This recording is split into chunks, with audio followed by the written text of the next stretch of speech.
So மெடிடேஷனுங்கிறது ஏதோ ஒரு பெரிய மந்திரம், அது செய்யணும் அது இது செய்யணும் அப்படிங்கலாம் ஒண்ணுமே கிடையாது.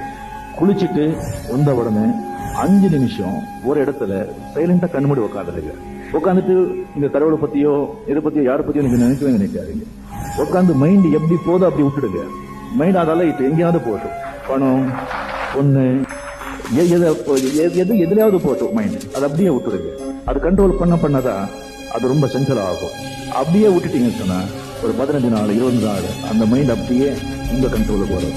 அப்போ இந்த மெடிடேஷன் ரொம்ப சர்வசாதாரணமா நீங்க செய்யலாம். அது வாழ்க்கையில அது இப்போ இருக்கிற இந்த ஸ்ட்ரெஸ்ஃபுல் இந்த ஒரு சொசைட்டில it is very very important. கெட்ட தாட்ஸ் எல்லாம் போயிடும், நல்ல சிந்தனைகள் உருவாகும்.